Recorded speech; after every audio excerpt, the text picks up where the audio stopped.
But don't look in your rearview mirror, here comes number 8. He's a rocker, little roller, and he sure knows how to shut 'em down. I guess he runs independent, intimidators back in town. Yeah, I guess he runs independent, intimidators back in town. That boy, stand up, son.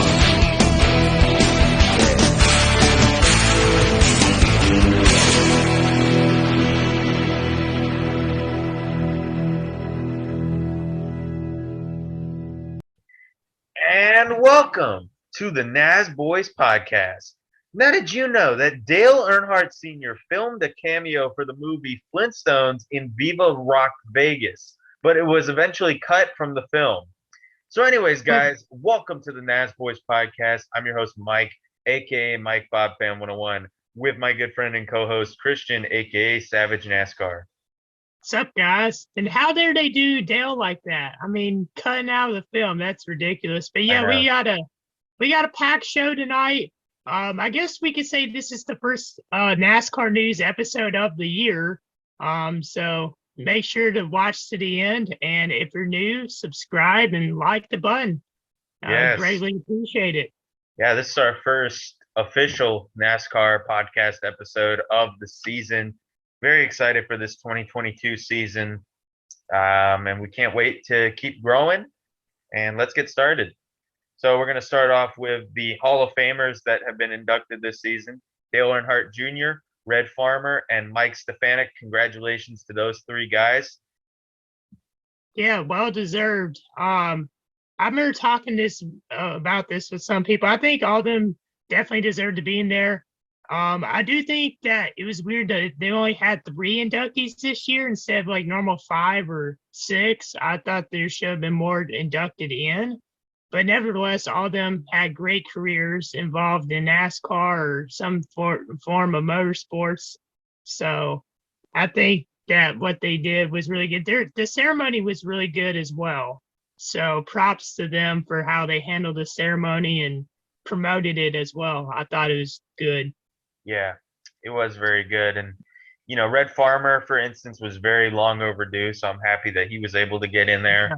Mike Stefanik, I don't really know too much about, and Dale Jr., we all knew he was going to be a unanimous decision for first ballot. So, yeah, congratulations once again to those 3 guys.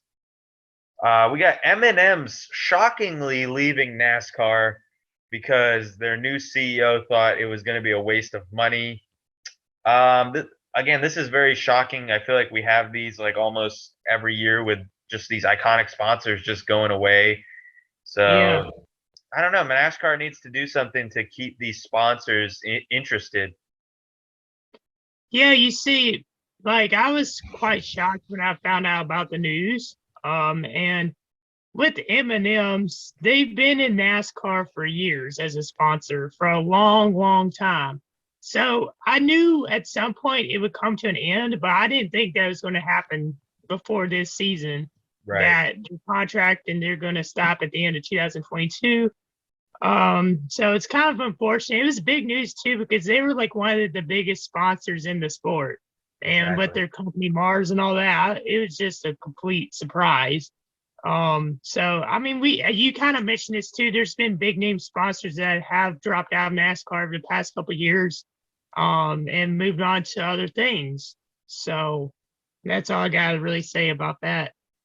I just hope it doesn't start a career downfall like Lowe's and Jimmy Johnson. Speaking of Kyle Busch, Corey Heim will drive the 15 truck for a couple of races, or the 51 truck. Not sure exactly how many races, but interesting. Don't really have too much of an opinion. Same. Jesse Little joins Young's Motorsports. Again, don't really have too much of an opinion on that. I know he was pretty good in ARCA. Yep. Blaine Perkins will drive the 9 for CR Motorsports. A lot of this I don't have an opinion about, so I don't know why we put it in there. Here's something that we're going to have an opinion about. Eric Almirola gets a new crew chief. I forgot the guy's name. I think it's Mike Bergowitz or something like that. And then Eric is going to be retiring at the end of the 2022 season. Why? Yeah, it's pretty sad, but sorry, go ahead. I didn't mean to interrupt No, you. you go ahead first. Yeah, like Eric's my favorite driver, so I'm surprised that he's retiring this early. But then again, he's trying to spend more time with his family and all that. And he hasn't been doing well over the past couple years in NASCAR. And I knew that he would, after this season, once his contract would expire, that he probably would move on to another team. But I didn't think he was going to retire, so that did surprise me. But nevertheless, hope he has a great season this coming year. At least Right. wins a race or two, or maybe even makes the playoff. So I mean, he'll make the playoff if he wins a race. My brain went back to Sprint Cup days for a second, but Yeah. that's all I gotta say about that. I think that it's a good move for him to retire. He's been struggling for the most part. And it's time. It's just time for him to move on, I think. So I'm glad that he's retiring. Congratulations for him on a decent career. iRacing acquires Motorsport Games. That is the company that made the terrible game that is NASCAR Ignition. So I think that should help some of the physics because iRacing, as many of you know, is basically a simulator. So I'll be honest with you, Mike. When they were about to make Ignition and all the hype was going around and like, oh, it's gonna be the best NASCAR game. The graphics are gonna be so good and all that. In the back of my head, like me who doesn't play NASCAR Ignition games like that are newer, I'm just like, y'all are gonna be disappointed. And a lot of people were. It was a horrible game. It's not the worst NASCAR video game, but it's still pretty bad.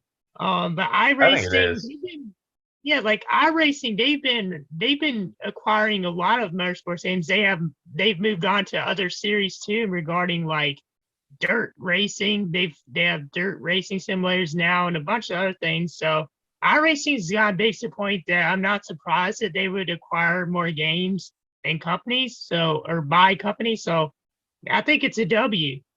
Definitely a W. Ryan Preece will be the development driver for SHR, and he will also run races for the affiliate teams in all three series. Is this paving the way for him to drive the 10? Because it all makes sense. Because when it was announced, Eric Almirola retired, and then a few days later, Ryan Preece is there. So I don't know. Maybe Ryan Preece can take the 10. I think that would be a decent move. He's not that bad of a driver, so we'll see how it goes. I think personally he should run another full-time season in the lower series and kind of pull a John Hunter Nemechek because he really revitalized his career. Yeah, you're completely correct on this. See, Priest, I feel like he should spend more time in Xfinity. Personally, nothing against the guy, but Priest being a development driver for SHR, it could be a good thing. And he needs more experience and time. And I think with SHR, they're looking to rebound after their season last year. I still feel like they could be a really good team in the future. Right. So I was hoping Matt DiBenedetto would get that spot over Priest, but at the end of the day, it's their decision. And I think that Ron Priest could do pretty decent in the 10 once he gets more experience and, he could develop like more friends and relationships with people with the SHR, which was, they're still a really good organization. They've had some down years, but they've had some great years as well. So I think it's a pretty good move. Now, question: do you think that SHR will move to Dodge since they're pissed off at Ford about what happened with Larson? I'm not gonna lie, I really hope that Dodge returns to NASCAR. And a lot of my friends know that I'm a big Dodge guy, but I also like Chevy, but a Dodge guy as well, since I even own a Dodge. I want Dodge to return. I've been saying this for a while. When Dodge left, I was like pretty upset about that because Dodge has been in NASCAR for a long, long time, since almost the very beginning. So if SHR gets Dodge, man, that's gonna be insane. And I mean, sure, Haas Racing is my second favorite team behind Hendrick Motorsports. So I mean, I really hope Dodge would be another new manufacturer for SHR. And it seems like they keep changing because they were with Chevy, they went to Ford, and now they might be going to Dodge. What's next, Toyota? I'm just kidding. But that's what I gotta say about that. I would also like to see Dodge return too. I feel like they had kind of an unfair exit, so I would love to see a team pick up Dodge. Yeah. Thanks, Penske. That's the plan. Sure, though. I mean, you're not wrong. I would have loved to see Joey Logano in a Dodge, but it's whatever. Matt DiBenedetto, speaking of him earlier, he will be driving the 25 truck for Rackley. I think this is a pretty good move for him because it's a lower series ride. They have been sort of competitive with Josh Berry driving, and Timothy Peters drove a couple of races. So I think it's a good move for Matt to try to revitalize his career. I don't think he'll be a championship contender, but I could be wrong. So we'll see what happens. Yeah, I have to agree with you on that. I do think he'll probably get memed a lot if he wrecks and like, oh, this man's gone down bad and stuff like that. Right. But I hope he does well in the truck series. I think he could. But Rackley, I don't even know much about Rackley, so I don't really have any opinion on this. I don't have any prediction, I guess, in a way, because I don't Right. even know much about Rackley. Got you. Eddie Traconis arrested for an assault on Clayton Hughes. I think we talked about that toward the end of the season, and that's what it was about. That's really shocking. I want to hear some context behind what happened there. I mean, if I guess Clayton didn't say one of the truck drivers was clear, and it caused a huge wreck, and he was mad about it. So I don't know. Yeah, I mean, basically, from what I've seen, he got suspended after the Talladega race. He was a crew chief for who? The Young's Motorsports, the O2 car. He got suspended for physical confrontation. Yeah, I mean, I don't know if there's any video of it, but I mean, I was there that day, but I don't even remember seeing it. So I don't know much about like how bad and severe it was, but I mean, he should. It kind of reminds me of what happened with Jimmy Spencer and Kurt Busch, where Jimmy Spencer almost got in huge trouble for punching Kurt Busch, and Kurt Busch was very vocal about how Spencer should have been arrested and stuff like that. But there's people going wild in motorsports. There's a lot of passion in it. There's people that get heated at times, but sometimes people can take it too far. Right. I mean, there's been instances in the past where fans got almost killed, and just there was one a lot of people don't know about that happened at Asheville Weaverville Speedway back in I'm gonna say the 50s or 60s. The race got ended early, and I think Hurst Turnham won the race. Not a lot of people that were there were upset that the race got ended early. And I remember like some of the fans attacking like I'm trying to go after like NASCAR officials. And I remember a crew member on Hurst Turner. I think they said a crew member on Hurst Turner's team threw a fan into the lake and beat him up. But Nice. yeah, if I find more information on that, I might make a video on it for those that are curious. That sounds very interesting. I got to hear more about this. Yeah. The money team, which is Floyd Mayweather's team, apparently could make their debut with Kaz Gralla, but Kaz Gralla signed a deal with, I believe it was Alpha Prime, to drive a couple of races along with Sage Karam and Rajah Karuf. Money Mayweather, you know what I'm saying? He's trying to. I'm sure Kaz Gralla is going to get a big paycheck. Right, if he's even driving the car, I don't even know. But they have a big announcement. They got a car, so we'll see what happens. Maybe they can do it, but I don't think they'll get very far, though. And we'll see if they can make it past the duels. I don't think they're gonna make it past the duels, but hey, maybe Floyd put a bunch of money in it. We'll see what happens. No pun intended. My thing is, Floyd Mayweather hasn't had like any like. I don't know, but my thing is right. Floyd Mayweather, he's not been involved in this sport much. And he's just coming in here, I guess, trying to flex and try to get more money out of it. Just, I don't like it when some athletes try to get involved with like other sports that they literally don't know much about and have no involvement with. And then people are like, oh, yeah, he's supporting them when he's really just in it for his own self. You know what I'm saying? That's why I think could be what he's doing. He needs And money. I don't He really needs more like money it. for his grandchildren. I mean, the guy already has like $1 million. I mean, I know. It was a joke if you follow Floyd Mayweather. You know, his daughter has like, I don't know, like what, 3 kids now with NBA YoungBoy or something like that, or a kid with NBA YoungBoy. yeah. And Floyd be if Floyd be having like 10 or so wives, but we're not going to go there because this is not a drama channel. This is This is not not a entertainment. boxing podcast. It's supposed to be NASCAR. Oh, speaking of drama, LGB coin car, which means Let's Go Brandon coin, shut down because NASCAR is trying to steer away from the whole Let's Go Brandon fiasco. Yeah. I got to rant on this a little bit. I'm going to do my best to not be political here. For those of you who are living under a rock, what Let's Go Brandon is a lot of fans. There was a trend where sports fans would chant "F Joe Biden," and Yeah. Kelly Stravis, the female pit reporter for NBC, I guess tried to defuse the situation and made it seem like to Brandon that they were saying, "Let's go Brandon," when they really Yeah. weren't. I was there and I remember hearing it too. And I was like, man, this might become something. And it became way more than I thought it was going to be. But go ahead. Yes. Personally, I'm not going to discuss political stuff because I want this to not be a political channel, obviously. But I just think the whole thing has gotten old and stupid. It was funny when it first happened because, like, they're clearly saying this, and she switched it to this. Let's make a bunch of memes off it. But now it's just gotten old. Brandon has lost all his sponsors. He can't make money off of the name. And there's a whole store in New Hampshire called Let's Go Brandon Store. And, there's like people selling merchandise with Let's Go Brandon, of course.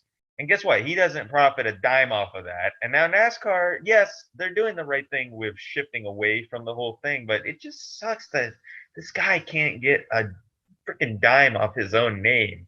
And all these Exactly. other people get to profit off of it all because of politics. And politics should be out of sports. I don't care what side of the political spectrum you're on, it should be out.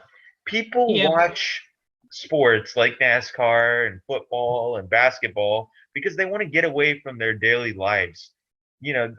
I watch basketball and NASCAR and football on the weekends, and I think of Sunday as like a Mike day, like where I can just sit down and be lazy and watch sports because I want to be able to get away from real life stuff like schoolwork and editing videos and getting ready to record more videos on Sundays.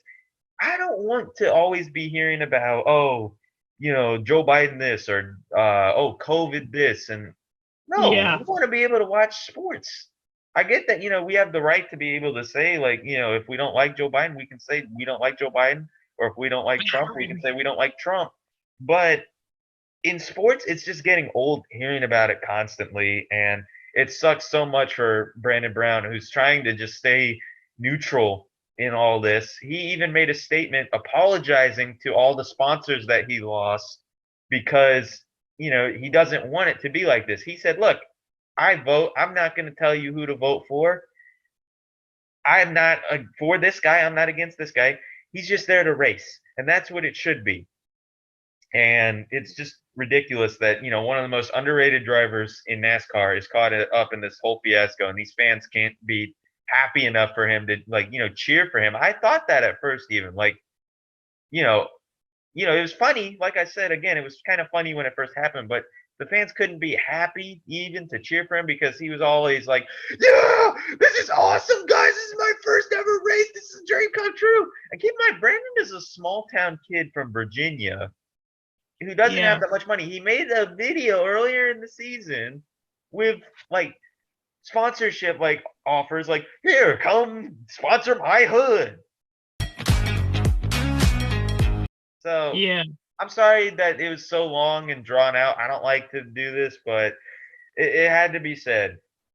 No, that was golden, Mike. You explained everything well and put it the best way you could. And I have to agree with you, dude. I agree with like every single one of those points. I mean, I have nothing to add, and I rarely have anything not to add, but I have nothing to add here because you explained it all, and that's completely my thoughts as well. So, can we get a W in the chat for Mike's speech? Yes, comment W's right now. Ryan Truex and Jeffrey Earnhardt will drive the 26 for Sam Hunt Racing in select races. That's interesting. Ryan Truex definitely deserves a better shot. He's not too bad. Earnhardt, I mean, Earnhardt's a decent driver. He did okay with Joe Gibbs. Not like what people expected. I think people overhyped him a little too much, but this should be a solid ride for him. You know, both of them are veterans. They've been in NASCAR for a while. Ryan Truex, he's kind of been in and out of NASCAR. There's some seasons he doesn't race, and there's some he does, and some he doesn't even hardly race at all. And Earnhardt's been more consistent. So I think it's a decent move, but I just hope that they would do full time. But it's their decision at the end of the day. Right. Cody Ware will go full time. Why? He was so bad. He was as bad, if not worse, than Quinn Half. Why? Cody Ware, let me tell you, Cody Ware is so bad that he had James Davison pissed at him. James Davison was pissed at both his teammates this year. So, if you're that bad to piss your teammates off, what are you doing? Well, man? they wrecked each other a couple times this year. They wrecked a lot or just were very slow. But then again, they're a very small team, so it doesn't surprise me why they're 20-some laps down every race. But I know, but it's so bad when you're pissing your own teammates off. Like James Davison spoke the truth that he's a rich kid and he's only in there because of his father. Can we get a thing about Kevin Harvick and Austin Dillon? How remember that quote about his father? 3 just dumped me. Exactly the reason why I'm leaving RCR, because you got those kids coming up and they got no respect for what they do in this sport, and they've had everything fed to them with a spoon. So I cut him slack all day, and he just dive bombs me in there, dumps me. So it's got to. Yes. Yes. Yeah, that and it kind of reminds me of when Denny Hamlin and Kyle Busch had their feud at JGR around 2010. They're like they didn't like each other at all. Right. But Kevin Harvick speaking facts still about Austin Dillon. Well, Dillon did win a race, and he's been in there longer than he thought. But That is true. He did win a couple races. Yeah. Brian Vargas has returned to JDM, so Again, why? I mean, it doesn't surprise me, but at the same time, Brian Vargas, I don't dislike the guy, and I think he makes like great Instagrams and TikToks and all that. I think he's a good person. I just, he had a horrible year last year. He wrecked or had a mechanical failure like every race almost, and he just struggled. So maybe his sophomore season he might do better. And I if felt not, bad then he's for probably him. going to get demoted to I felt like. bad for him one race Series. because his engineer died. Oh yeah, and then he tried to finish the car on the lead lap, and he ended up wrecking and not finishing. So that made me feel bad for him. But other than that, I don't get why Ryan Vargas is back there, but it is what it is. Matt Mills returns to BJ McLeod Motorsports. Don't have an opinion on that. Same. Daniel Hemrick will drive for Colleague in the 500. Not bad. I would have personally put AJ Allmendinger in there, but it's cool. Danny Bowen joins Young's Motorsports. Not too much of an opinion. Thanks for following the NASCAR Onboards account, Danny. Yeah, appreciate it, Danny. Thanks for the follow. JJ Yaley will be attempting the Daytona 500. Of course, he attempts it pretty much almost every year. And half the time he doesn't make it in. It's true. No offense, JJ. It's crazy, Mike.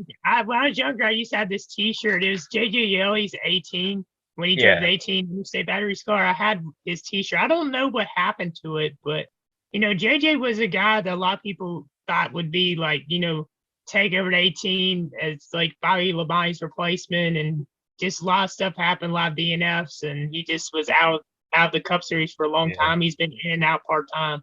Yeah, one of the biggest busts. Mike Harmon wins his appeal. Christian, I know you're very happy about that. Absolutely, an absolute W. I mean, just very cool to see. And for those that don't know what happened, I mean, I could explain it all, but I have multiple times. So if you want to find more or like more information about it, know more coverage about the situation, you could go check out my video on it. It will be in the description or in the comment section, either one. So y'all could go check that out too. Well, he's still going to be starting the season with 75 points back, which is probably going to take him about 5 races to get actual points. So Well, he still got the 75-point penalty. He didn't get back, but he got the 75-point. yeah, that's what I was trying to say, Yeah. but I must have worded that very wrong. So yes, It's all right. It happens. Kyle Weatherman will drive for DGM again. Another why. DGM, Another DGM why. taking 2 L's. They got rid of Josh Williams. I don't know if Josh Williams was like, I want a better ride, or they just kicked him out. We talked about Williams. We thought Williams should have stayed. I remember we were talking about that. Yeah, now they got Kyle Weatherman. What? Like, he's a good replacement. Yeah, exactly. But anyways, man, we got the Busch Clash coming up this weekend or this Sunday. So I'm sure a lot of fans are hyped about this, but also there's some people that I know that are not looking forward to this. What is your opinion on the Clash? Like, what do you think is going to happen? You know, Christian, I believe we did talk about this earlier in the season when it was first rumored, but I will talk about it again for any new and returning viewers. I think that it's somewhat of a dumb idea. I'm interested to see how it goes because obviously I'll watch most NASCAR races.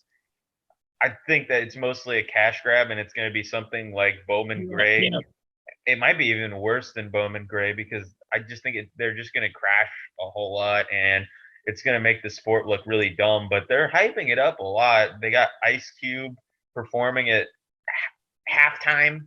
I mean, I'm interested to see that. I mean, I guess they're trying to broaden the horizon and try to get younger fans in there, which I understand. I think I've talked about this before, but I think they should try to get older fans to retain viewership and also getting younger fans. And it seems like they're mostly trying to get younger fans, at least with this move, which is also alienating the older fan base. Yeah. But then again, you know, the older fan base is going to get mad no matter what.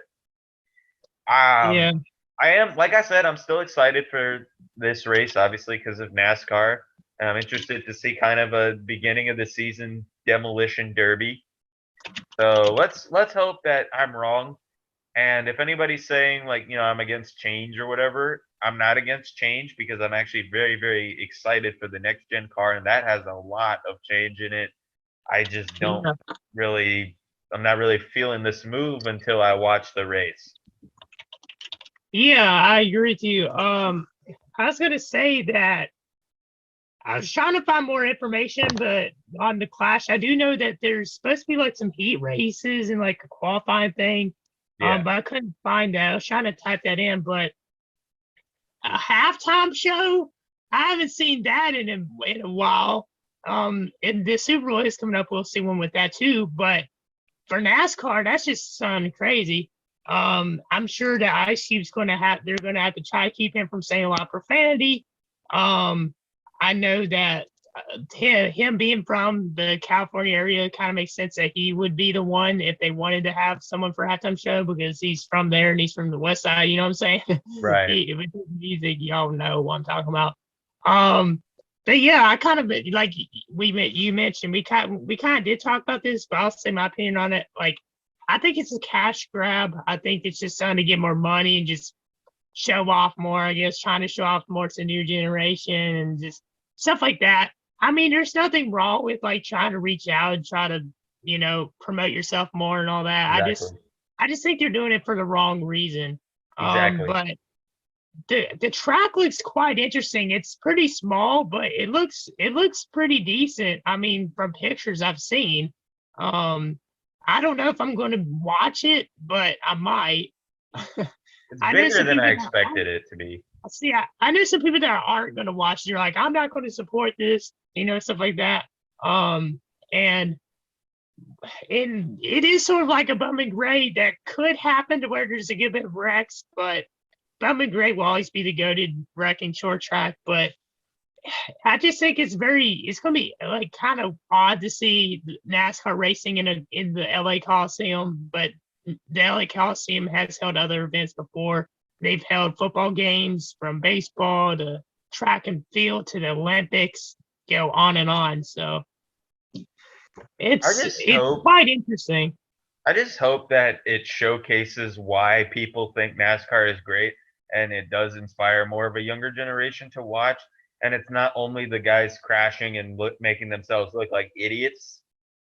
Yeah. So I don't know. That's mostly what I'm afraid of. So we'll see what happens. And as for the picks, obviously it's a new track, so you can't really make too many picks on this. I would have to think of somebody that's good on short tracks.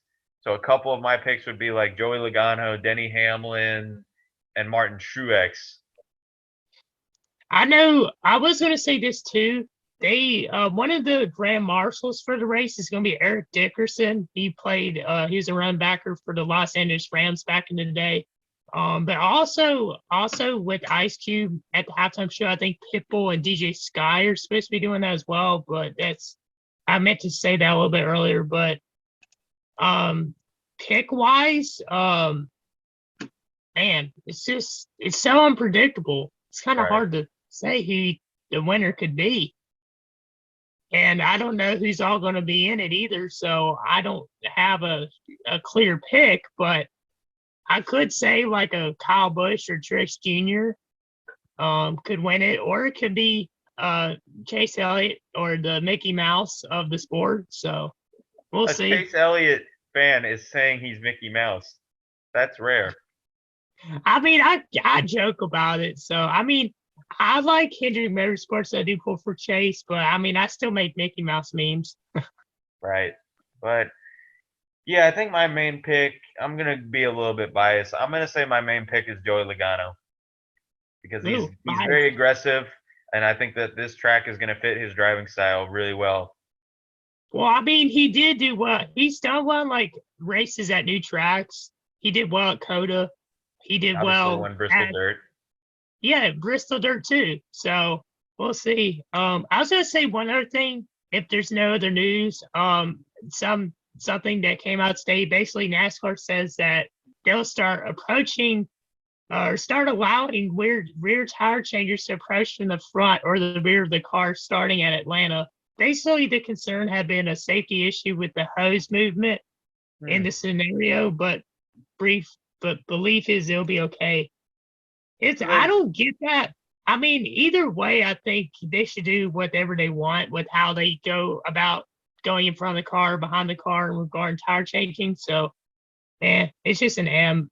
I have none really to say about that, but thought I'd bring it up. And I kind of understand it because the hose does kind of get dragged rarely, but I don't know. Are they trying to do like only one tire changer because they downsize the crew members? Well, it looks like they're trying. It looks like from what I see, there's going to be two on each side still. So I don't think they're trying to downsize, but there is less people going over the wall for sure. Yeah, that's more what I was trying to say. I'm not sure if there was like one tire changer or there's two, but that answered my question. So yeah, that's going to close out this episode. Thank you guys so much for watching. We're going to try to upload these more consistently as the 2022 season is starting. Thank you guys so much for watching. Once again, comment, like, and subscribe, and we will see you guys in the next episode. Peace. Peace.